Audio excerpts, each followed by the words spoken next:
안녕하세요. 제 채널은 누구나 최단 찾을 수 있는 데이터를 말씀드리면서 공시학 키팩터를 통해 투자 아이디어를 찾아준 테린이 아빠입니다. 영상 속의 내용들은 누구나 찾을 수 있는 자료이고요. 엑셀 데이터는 유튜브 멤버십 회원분들에게 매주 1회 이상 업데이트해서 드리고 있습니다. 라떼 이상 회원분들에게는 비공개 텔레그램 채널도 참여 가능하시고요. 영상 보시고 구독, 좋아요, 알람 설정 부탁드리겠습니다. 2024년 7월 2일 오늘 이제 있었던 이슈들 그리고 한번 생각해봐야 될 문제들 같이 한번 나눠보도록 하겠습니다.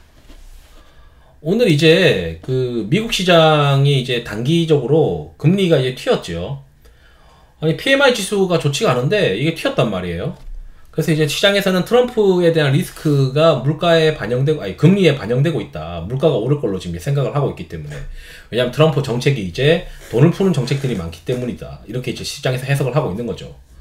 그러다 보니까 이제 그 국내 시장도 이제 조정을 받게 되는데, 물론 이해는 됩니다. 이거 트럼프에 대한 리스크와 어떤 변동성에 대한 해지를 위해서 정책 리스크가 어떻게 될지 모르니까 외국인들은 이탈하는 건 맞다고 생각이 들어요. 거기에 이제 일부 국내 기관들도 이탈하는 건 맞긴 한데, 이제 이 금투세가 점차 이 코스닥 시장에 영향을 주고 있는 게 느껴지고 있습니다. 뭐 정말 이제 영향을 주는지 안 주는지는 모르겠는데, 오늘 이제 연금이 이제 주식을 그렇게 팔지 않았어요. 지난번에 1월 달에는 연금이 밸류업 쪽에다가 돈 넣는다고 팔았는데, 이번에는 투신이랑 사모펀드가 오늘 주식을 많이 팔았단 말이죠.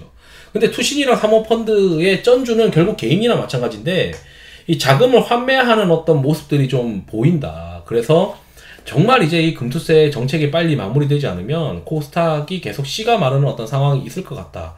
이런 생각들이 계속 듭니다. 그래서 오늘 이제 보게 되면은 업종 쏠림 지수는 더 올랐습니다. 이게 아마 여기서 여기까지가 한 달 정도 걸렸기 때문에 비슷하게 한 6월 20일부터 한 7월 중순까지는 아마도 삼성전자 실적 발표할 때까지는 계속 시장이 좀 어렵지 않을까.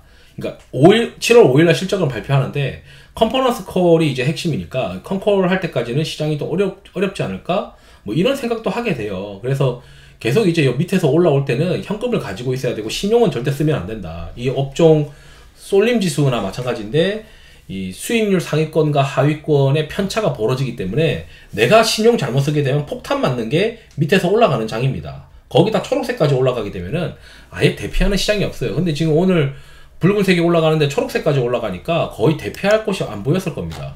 그래서 이제 오늘 이제 심지어 저는 코스닥 지수 315일 11선을 모두 이탈하는 걸 오늘 확인하자마자 이건 비상이다, 비상. 오전 9시 30분에 이거 비상이니까 현금 한 30%를 해야 된다. 최근에는 20% 정도만 현금을 해야 된다고 말씀드렸는데, 오늘 이제 코스닥 지수가 315일 11선을 모두 이탈하다 보니까 이때는 10%는 더 현금을 만들어서 30%는 가지고 가야 안전할 것 같다. 이렇게 이제 말씀을 드렸어요. 그리고 이제 장 마감하고 나서 보니까 오늘 이제 방산이 조정을 많이 받았어요. 그럼에도 불구하고 생각외로 방산에 대한 매수는 꾸준히 있었습니다. 하나 에어로스페이스가 여기 보게 되면은 사모투신연금 외국인에서 매수가 계속 발생이 되고 있어요. 그 말은 LIG 넥슨도 또 이제 많이 조정을 받았었는데, 제가 봤을 때는 지금 시장에서는 LIG 넥슨 시장에서 주요 유동성 공급 컨셉이라고 저는 이제 그렇게 표현을 하는데, 매수가 발생되는 컨셉이 여기도 이제 연금이랑 사모 그리고 샀는데, 주로 이제 발생하고 있는 매수가 꾸준하다. 원래 이거는 이제 텔레그램 회원분들한테 보여드리는 건데, 시장이 또 어렵기도 하고, 제가 이제 방산을 계속 좋아하고 있다고 말씀드렸는데, 오늘 또 조정이 나왔으니까, 조정 나오고 나서 저는 이제 기다렸다가 장 마감하고 나서 과연 방산을 애들이 다 팔았을까? 매수가 아예 끊겼을까? 그걸 걱정했는데, 매수는 살아있어요. 그러니까 유동성은 살아있고, 이제 차익 시연이 오늘 이제 있었다라고 해석을 해야 되는데, 결국 그 차익 시연은 금투세 때문에 펀드 환매였을 가능성이 높아 보인다. 이렇게 또 생각이 듭니다.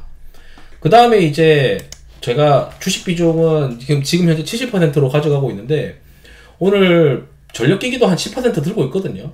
거기에 이제 전력기기가 이제 주도 유동성 컨셉이니까 들고 있는 건데, 오늘 장중에 이제 포춘 일렉트릭이 이 신고가를 도전하고 있는 상황이 됐습니다. 그래서 오늘 하루만 보게 되면은 이제 한 2% 정도가 올랐거든요. 그러다 보니까 시장에서는 야, 이거 돈이 어디로 가야 되지? 대피할 곳이 어딜까라고 하다가 이게 10시에, 우리나라 시간으로 10시에 확인돼요. 10시에 이제 확인하니까 포춘 일렉트릭이 이제, 시세가 괜찮았던 거죠. 신고가를 도전하고 있고. 그러다 보니까 현대 일렉트릭을 위시해서 대부분의 이제 전력기기가 좀 반등한 게 이것 때문이다 라고 생각을 하고 있고요. 장중에 이제 삼바가 샜습니다. 삼성바이오로직스가, 저는 이제 어제 영상에서 이 삼성바이오로직스랑 셀트리온이 트럼프 당선의 수혜고 바이든 당선에도 수혜이기 때문에 이 두 개가 그래도 누가 되더라도 수혜일 것 같다라고 말씀드렸는데, 오늘 이제 그 미국 소재 제약사랑 뭐 위탁 생산 계약을 하면서 지난해 수주 금액의 40%를 초과하는데, 이거 시장에서 이 정도 금액이니까 블록버스터급이 뭔가 있을 것 같다, 이렇게 또 생각하는 거죠. 내년 4월을 준공으로 5공장을 세팅하고 있는데 그 5공장과 관련된 게 아닌가 이런 생각도 들고요. 그래서 삼성바이오로직스가 이제 그 하반기에, 내년에 이제 4월에 시장에서 이렇게 생각하고 있는 거예요. 내년 4월에 18만 리터 규모의 5공장을 건설하고 있는데, 이 5공장과 관련된 계약이 2024년 하반기에 있지 않을까 했는데 오늘 벌써 계약이 터지기 시작한 거죠.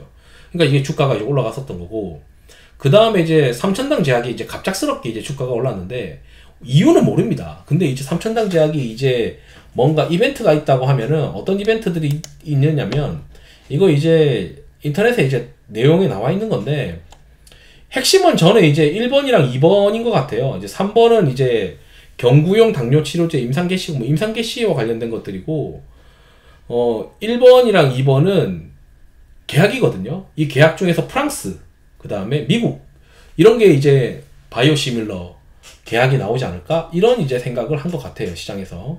그러면서 갑자기 이제 오른 것들은 이제 의심스럽죠. 펩트론도 그렇고 뭔가 계약이 임박했다, 이렇게 시장에서 이제 인식을 하고 있는데, 삼천장 제약도 이제 내일부터 한 번 더 봐야 되긴 하겠지만, 뭔가 계약이 임박해서 시장에서 먼저 선취매하고 있는 그런 모습들이 있는 거 아닌가? 라고 하는 의심은 되곤 합니다.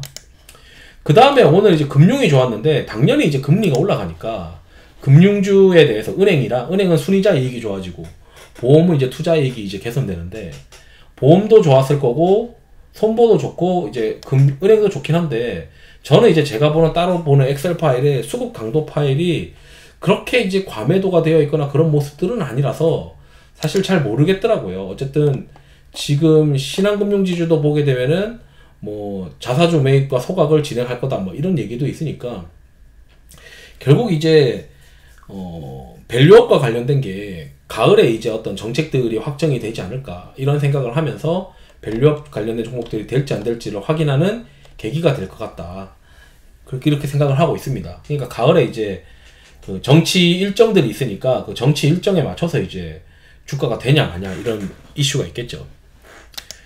그 다음에 이제 뭐 기타로 보게 되면은 대왕고래 관련해서 투자 유치 설명회가 진행하고 있다, 뭐 이런 얘기도 있고, 그 다음에 반도체에서 이제 전환 투자가 있으면서 미세공정 전환 투자가 계속 있는데, 그러다 보니까 증착 장비 관련된 전공정 회사들이 수혜다, 뭐 이런 얘기고, 거기에 이제 EUV를 많이 또 쓰다 보니까 EUV와 관련된 뭐 파크 시스템즈가 수혜 아니겠냐, 뭐 이런 이제 이슈도 있었다, 이렇게 좀 말씀드리겠습니다.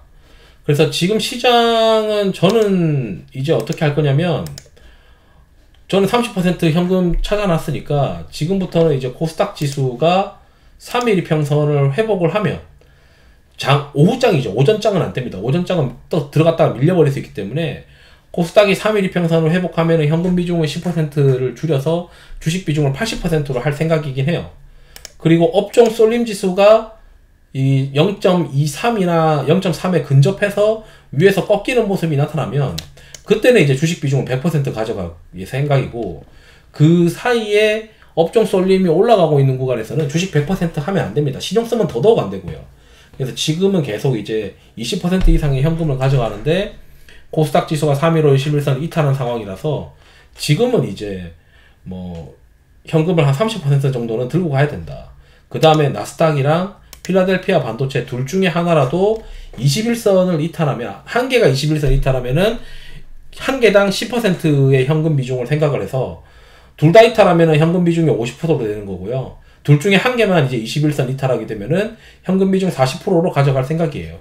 그렇게 이제 좀 리스크 관리를 해갈 생각이다, 이렇게 이제 말씀드릴 수 있겠네요. 그 와중에 주식은 들고 가야 되는데 들고 갈 만한 주식은 결국 돈이 계속 돌고 있는 섹터를 골라보면 AI랑 수출이랑 자동차, 방산, 바이오, 오늘 이제 보니까 금융이 좀 있는 것 같다. 그 중에서 1번부터 5번을 제일 선호하고 있긴 합니다. 저는 이제 1번부터 5번까지는 다 포트에 지금 깔아놓고 있는 상태고요. 근데 그 주식 비중을 좀 낮추고 현금 비중을 높이는 그런 전략들도 이제 생각은 하고 있다. 근데 이제 현금 비중을 지금 현재는 30%까지 늘려놨고, 이제 차츰 이제 미국 시장을 좀 보면서 50%까지는 현금 비중 할지 그런 고민을 할 생각입니다. 이상으로 영상을 마치도록 하겠습니다. 투자에 도움 되시길 바랍니다. 감사합니다.